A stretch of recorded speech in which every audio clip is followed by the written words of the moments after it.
Contoh lagi. Allah berfirman, wa huwa ma'akum aynama kuntum. Dan dia Allah bersama kalian di mana saja kalian berada. Orang Asy'ari ya, berdalil dengan ayat ini, berarti Allah berada di mana-mana. Ya, Allah kenapa? Karena Allah mengatakan wa huwa ma'akum aynama kuntum, dan dia Allah bersama kalian di mana saja kalian berada. Konsekuensinya apa kata mereka? Ayat ini tegas menunjukkan Allah berada di mana-mana. Maka kita katakan ma'a dalam bahasa Arab bersama tidak mengharuskan bersama dengan zat. Sebab orang Arab sering mengatakan, apa kata orang Arab? Ya, virtual qamar, aku berjalan bersama rembulan. Apakah berarti kita tuntun rembulan di samping kita? Rembulan di atas, namun ketika ia berjalan kemana saja kita maka dikatakan rembulan bersama kita. Allah bersama kita dengan ilmunya. Allah mengawasi kita di mana saja dan mengetahui gerak-gerik kita. Dan Allah bersama yang di atas arsy. Maka secara bahasa Arab ini sah untuk dikatakan Allah bersama kita di mana saja kita berada. Iya. Saya pernah terjadi dialog dengan orang Asy'ari dalam masalah ini. Ya, saya bawakan hadis tentang Allah di atas arsy. Waktu itu saya sedang mengkaji hadis Aina Allah, di mana Allah. Lalu si hamba jariyah ini berkata, qalat fis sama, Allah di langit. Lalu saya katakan hadis ini menunjukkan bahwa Allah bersemayam di atas arsy, berada di langit sana. Rupanya di antara hadirin ada orang Asy'ari, Pak. Dia bilang, saya tidak setuju, Ustaz. Saya punya keyakinan Allah berada di mana-mana. Loh, kata saya, lalu bagaimana dengan hadis yang saya sebutkan ini? Rasulullah bertanya kepada jariyah, di mana Allah? Lalu si jariyah mengatakan Allah di langit. Rasulullah pun tidak mengingkari. Apa kata dia? Yang namanya langit kan banyak. Ya, bisa langit-langit, ini langit-langit juga sebutnya. Awan juga disebut sama.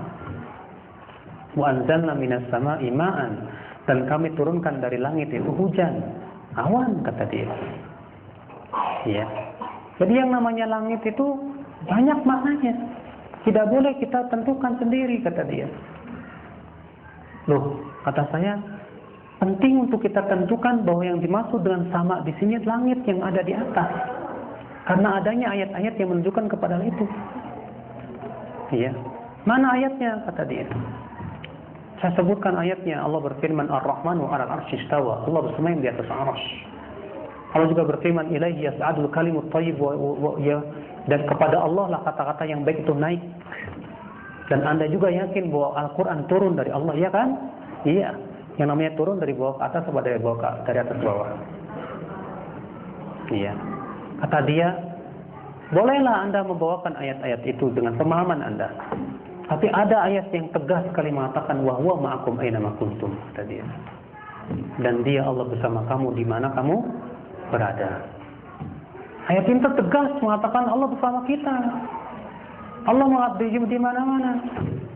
Saya tanya, maaf, Anda bisa bahasa Arab? Bisa. Apa Anda tidak tahu dalam bahasa Arab ma'a itu tidak mengharuskan kebersamaan zat? Iya. Namun secara akal kata dia mulai, ya. Secara akal tidak mungkin Allah berada di atas. Kalau karena Allah berada di atas, berarti Allah butuh pada tempat.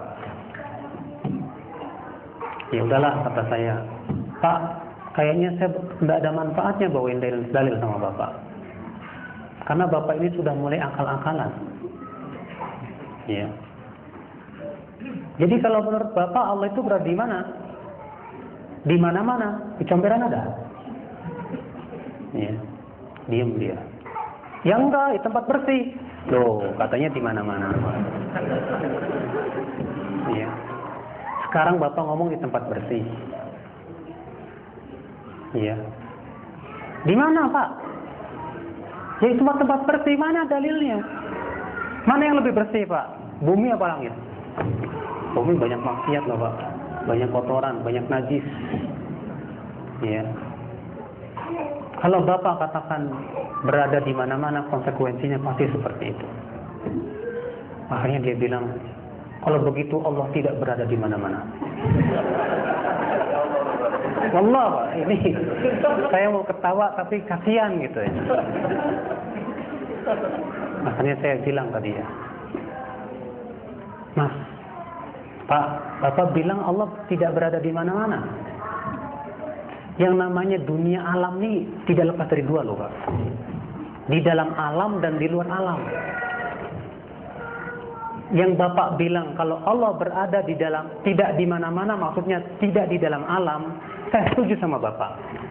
Berarti Allah berada di alam, di luar alam. Kalau Bapak bilang Allah tidak di mana-mana, baik di dalam alam maupun di luar alam, berarti Bapak ateis, kata saya. Karena sama saja Bapak mengatakan Allah tidak ada. Langsung pergi dia Pak. Iya, susah katanya debat sama Wahabi.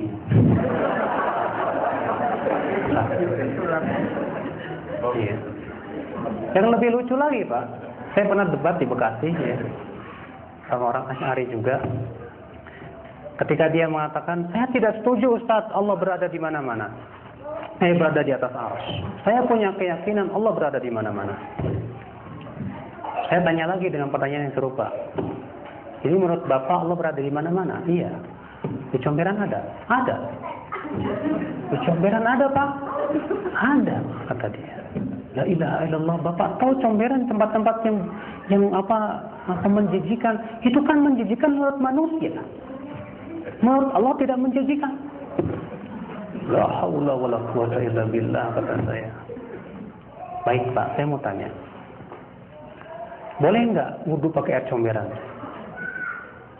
Nggak boleh. Iya. Itu siapa yang melarang Pak? Iya. Ya itu kan menjijikan. Kalau menurut Bapak menjijikan dan bagi Bapak mengatakan tidak boleh berwudu dengan air comberan dan Bapak mengklaim ini perintah Allah, mungkinkah Allah berada di comberan? Diam, nggak bisa jawab lagi. Ya.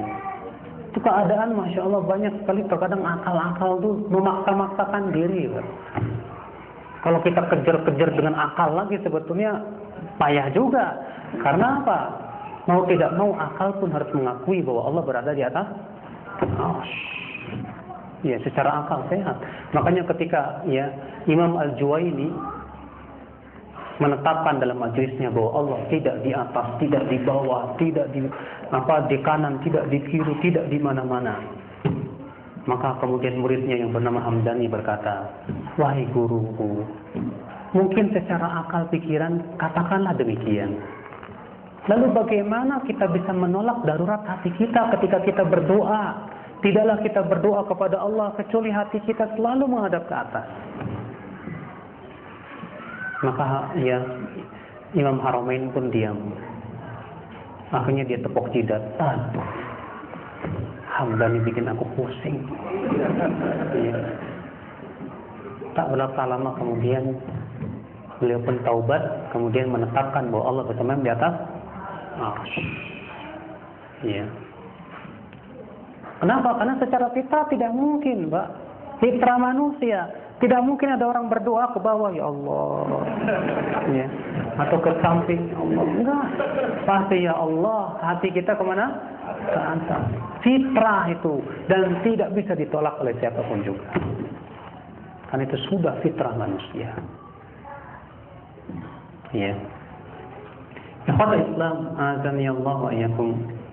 Jadi ya, justru sebetulnya keyakinan Ahlussunnah wal Jamaah itu yang lebih sesuai dengan akal yang sehat. Orang yang menolak sifat-sifat Allah itu ima karena bodoh atau ngikutin hawa nafsu atau akalnya error. Ya. Sehingga ia tidak bisa memikirkan dengan sebaik-baik dan sebenar-benarnya pemikiran. Ya, dan sebetulnya Pak, orang-orang Asy'ari, orang-orang awam tuh kasihan, Pak. Orang-orang awam sebetulnya mereka itu tidak paham akidah Asy'ariyah, Pak. Pada asalnya nggak paham.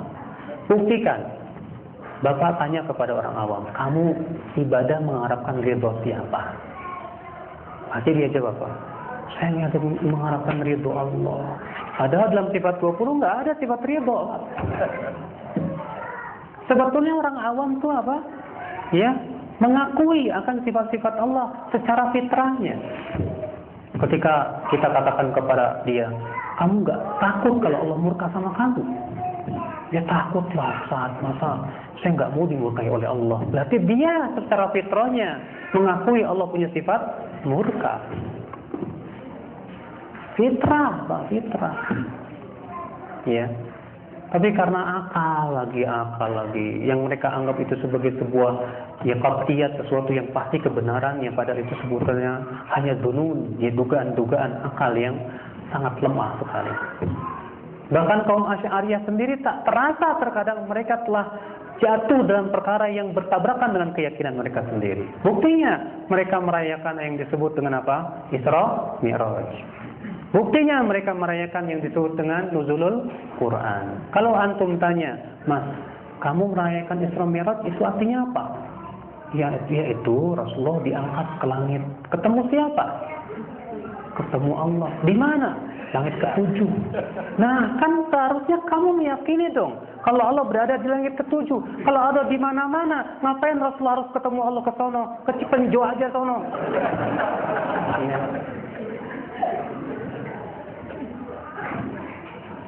Kenyataannya seperti itu. Kamu kok merayakan nuzul Quran ya? Iya, ini kan kisah yang sangat Masya Allah. Turunnya Al-Quran itu nikmat. Emang Al-Quran turun dari mana, Mas? Ya dari Allah lah. Yang namanya turun dari mana ke mana, Mas ya? Ya dari atas ke bawah. Berarti Allah berada di mana? Wih, nggak boleh disebut Allah. Ya. Itulah Bapak sekalian kenyataan yang ada di masyarakat kita sebetulnya ya secara fitrah itu tidak bisa ditolak, secara akal pun tidak bisa ditolak. Ya, Allahul musta'an wa alaihi tiklan. Kira-kira cukup sampai di sini. Kita buka tanya jawab sampai 5:30. Silakan Bapak atau Ibu-ibu ada yang mau bertanya. Bagaimana cara menjelaskan kepada anak-anak yang belum balik ketika mereka menanyakan tentang sifat Allah? Karena mereka juga berimajinasi tentang Allah dan bentuknya seperti manusia. Kita harus memberikan penanaman yang kuat kepada anak. Nah, Allah tidak mungkin sama dengan manusia. Jadi kamu jangan membayangkan. Ya. Sering-sering kita begitu kan, Pak. Allah tidak sama dengan manusia, jangan dibayangkan. Allah tidak sama dengan manusia, jangan dibayangkan. Sehingga ketika si anak-anak membayangkan, langsung dia tidak mau membayangkannya. Ya, itu penting untuk ditanamkan sifat seperti itu. Jangan dibiarkan dia berimajinasi, sebab itu akan merusak dia nantinya. Iya.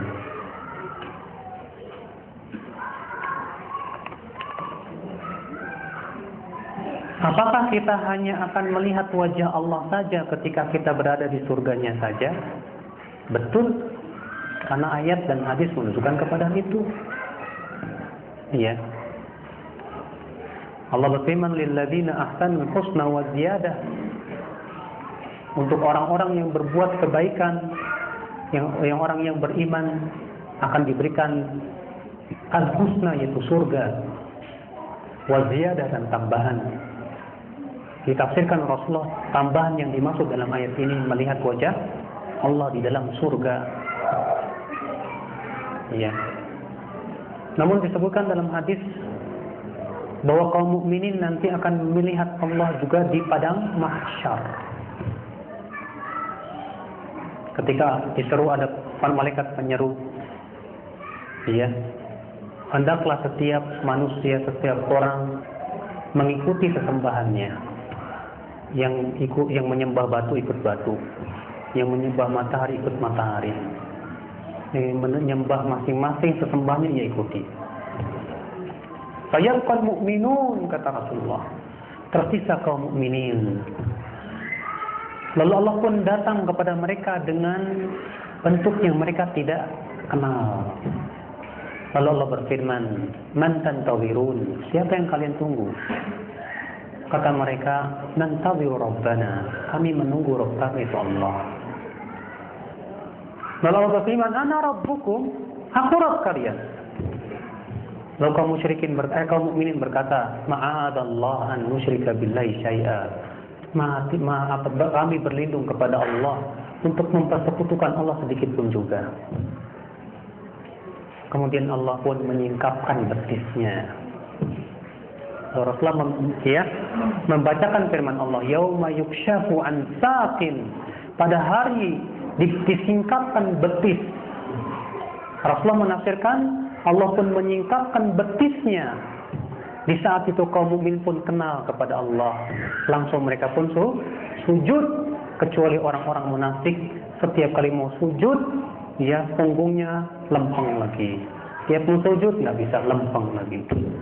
Dan itulah kata Rasulullah makna firman Allah, "Yauma yukshafu an saqin wa yud'auna ila sujudi fala yastati'un." Pada hari disingkapkannya betis dan mereka pun disuruh untuk sujud. Ternyata mereka tidak mampu untuk sujud. Ya. Nah, ini Bapak sekalian. Dan pula Imam Syafi'i berdalil dengan ayat Allah dalam surat Al-Mutaffifin. Ya, Allah berfirman, "Kalla innahum ar-rabbihim yawma idzin lamahjubun." Tidak, sekali-kali tidak. Sesungguhnya pada hari itu, pada hari kiamat, kelak orang-orang kafir tidak akan bisa melihat Allah. Itu aja terhijab. Mereka tidak bisa melihat Allah. Kata Imam Syafi'i, mafhum ayat ini menunjukkan bahwa selain orang kafir itu orang beriman, maka akan bisa melihat Allah. Ya, Allahu a'lam. Menyimpang. Nah, yang menyimpang-nyimpang gimana nih, bacain enggak nih? Apakah dibenarkan dalam syariat serumah dengan ipar yang bukan mahram? Kata Rasulullah, "Al-hamu al-maut." Ipar itu kematian. Ya, nggak boleh Pak, istri kita serumah dengan adik kita. Tidak boleh dalam Islam. Karena Rasulullah tegas mengatakan di sini bahwa ipar itu kematian. Jadi harus dipisah, ipar-ipar istri kita dipisah. Ya. Di akhir fase Abul Hasan Al-Asy'ari beliau telah rujuk kepada akidah Ahlussunnah. Bolehkah kita tetap menyebut akidah Asy'ariyah atau ada sebutan yang lain yang lebih tepat? Enggak ada masalahnya Pak. Para ulama pun menyebutnya dengan Al-Asy'ariyah. Al-Asy'ariyah jamak daripada Asy'ari. Iya. Itu disebutnya dengan Al-Asy'ariyah. Kita bingung menyebutin apa lagi mereka. Ya, karena terkenalnya demikian Asy'ariyah. Dijelaskan ada syubhat jika kita sholat di atas kendaraan tidak menghadap kiblat, maka syubhatnya dengan sholat tidak menghadap kiblat maka meyakini Allah ada di mana-mana. Bagaimana menghilangkan syubhat ini? Emang apa hubungannya? Apa hubungannya, Pak? Bukankah ya Allah berfirman, "Fa-aina ma tuwallu fasamma wajhullah." Kemana saja kalian menghadap, di sanalah wajah Allah. Kemana saja kalian menghadap, di sanalah wajah Allah. Apakah berarti Allah berada di mana-mana? Tidak. Sekarang Bapak hadapkan wajah Bapak ke matahari. Apakah berarti ya matahari ada di mana-mana? Ada di bumi? Tidak. Allah matahari jauh di sana di langit. Tapi kita menghadap wajah kita ketika Allah Maha Besar dan kebesaran Allah meliputi seluruh bumi, maka kita menghadap kemanapun di sanalah wajah Allah. Tidak ada konsekuensi bahwa Allah berada di bumi. Enggak ada sama sekali. Allah jauh di sana, tapi kebesaran Allah yang luar biasa besar. Ya, sehingga kebesaran Allah meliputi apa? Di seluruh muka bumi ini. Sekali lagi jangan dipikirin. Ya, karena anak lihat antum sudah mulai mikirin. Nerawang ke awang-awang. Ya. Bagaimana dengan Allah menampakkan diri kepada Nabi Musa di arah gunung? Kalau gunung itu hancur, apa hakikatnya? Allah tidak menampakkan diri kepada Nabi Musa, Pak. Allah menampakkan diri kepada gunung. Makanya ketika Nabi Musa minta kepada Allah ingin melihat Allah, apa kata Allah? Lan tarani, kamu tidak akan melihatku. Walakin inzur ilal jabal, tapi lihatlah ke gunung itu. Ya, fa in istaqarra makanahu fasawfa tarani. Kalau gunung itu masih tetap tidak hancur, kamu akan bisa melihatku. Lalu Allah pun memperlihatkan kepada dirinya kepada gunung. Dalam riwayat Ibnu Mandah, Allah memperlihatkan jarinya saja. Ya, lalu gunung itu hancur sehancur-hancurnya karena takut kepada Allah.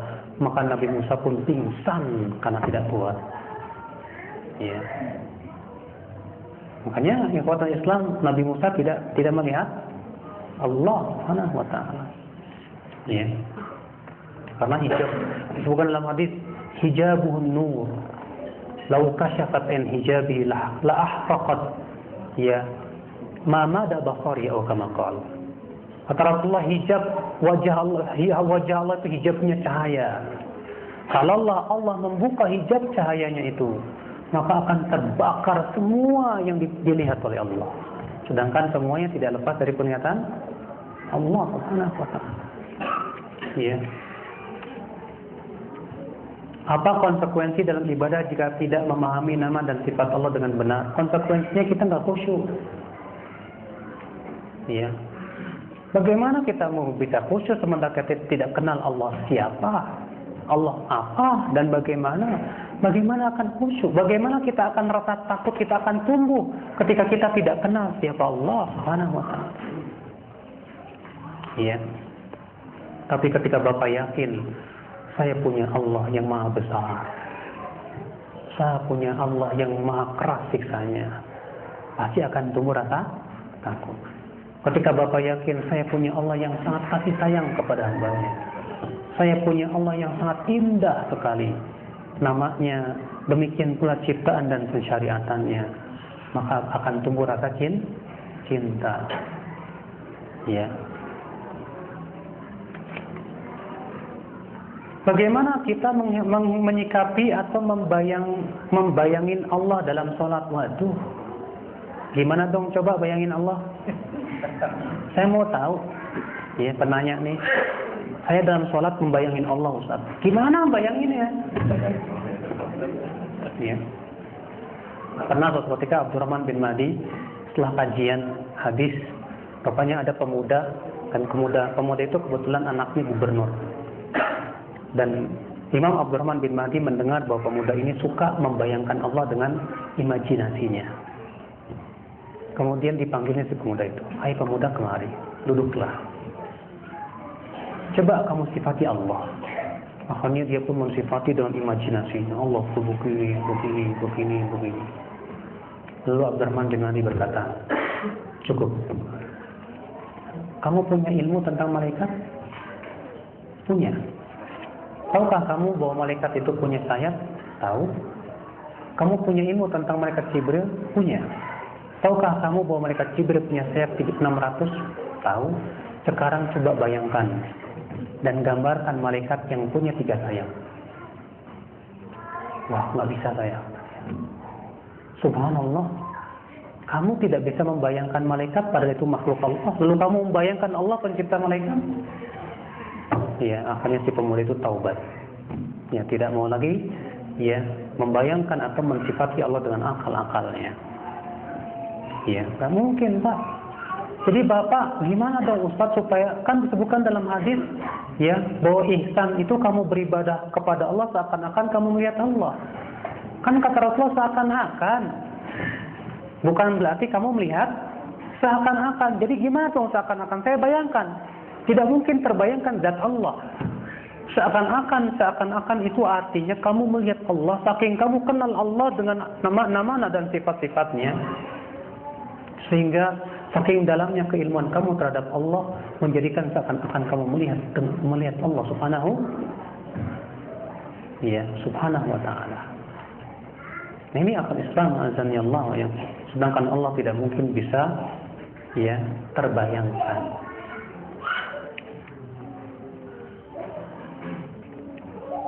Makna masdar itu ada 2, Ustaz. Bermakna kata benda, yang satu lagi bermakna apa? Fa'il. Ya, bermakna isim fa'il dan mempunyai makna isim maf'ul. Makanya masdar itu bisa menggantikan fa'il, bisa menggantikan maf'ul, bisa. Orang yang bisa bahasa Arab itu akan memahami insyaallah. Ya.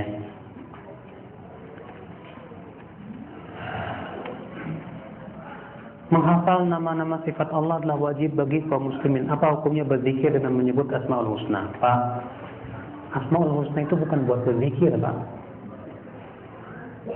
Silakan Bapak cari hadisnya atau ayatnya atau dalil dari Al-Quran dan hadis yang menyebutkan bahwa Rasulullah berzikir dengan Asmaul Husna. Tidak ada. Rasulullah hanya mengatakan wa inna lillahi tis'atan wa tis'ina isman. Allah mempunyai 99 nama. Kata Rasulullah apa? Man ahsaha. Lihat.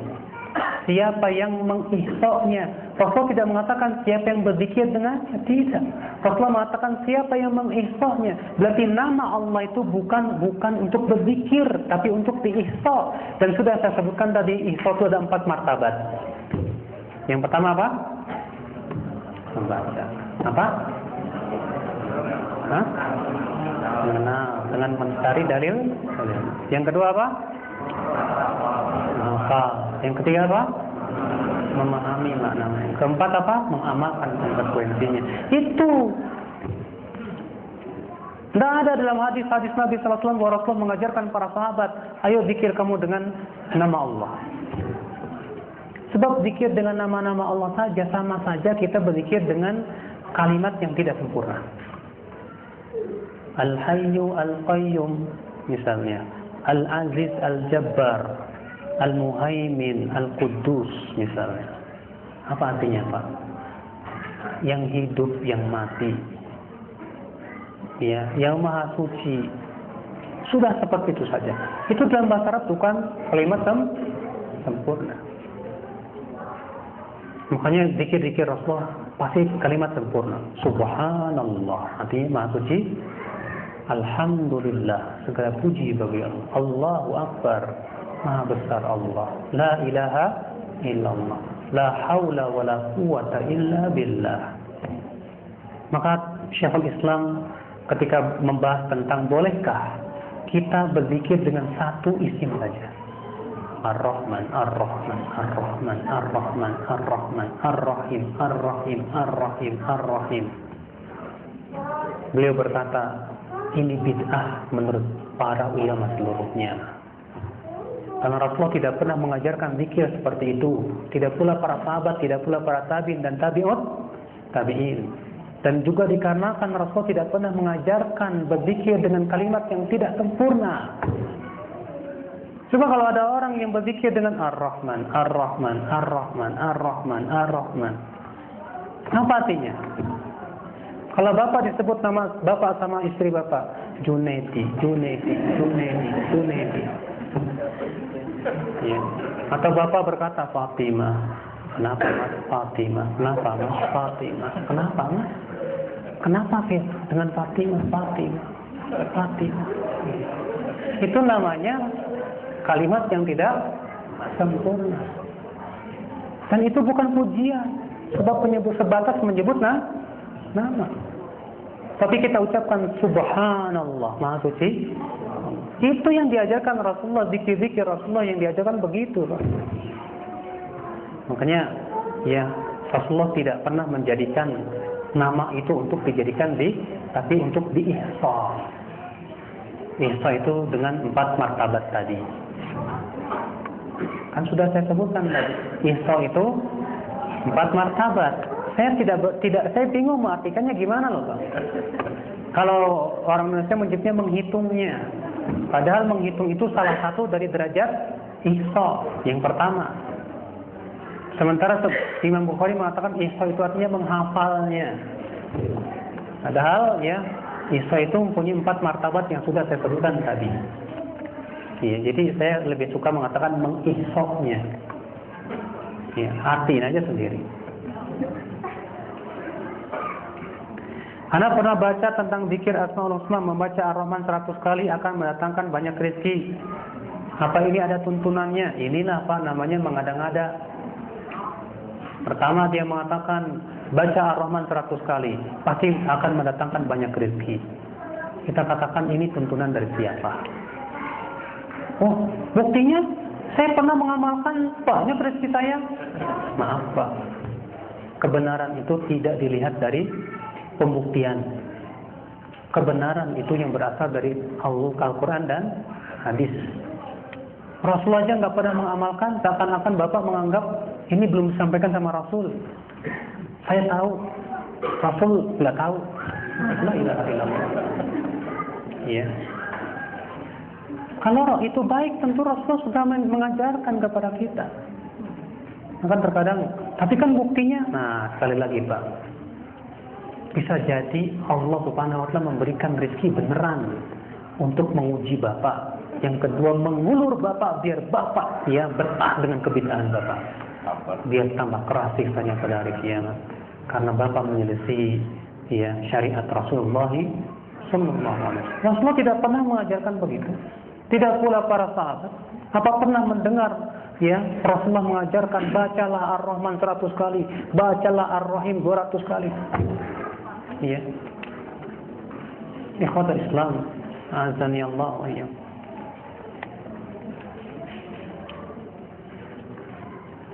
Afwan, apakah membaca surat Al-Kahfi pada hari Jumat dan malam Jumat mempunyai fadilah yang berbeda? Tidak ada bedanya. Walaupun memang sebagian ulama mengkritik lafaz malam Jumat. Ya, mereka menganggap kata 8 malam itu syadz. Namun Al-Hafidz Ibnu Hajar mengatakan tidak syadz. Ya. Beliau lebih mengatakan bahwa malam dan siang itu ya sama saja. Antara malam Jumat dengan di hadis siang hari Jumat, wallahu a'lam. Wah, ini ada surat nih panjang.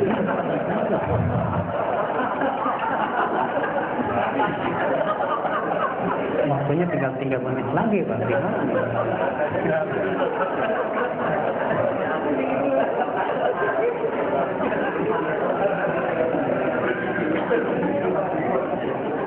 Kayaknya di rumah udah tulis.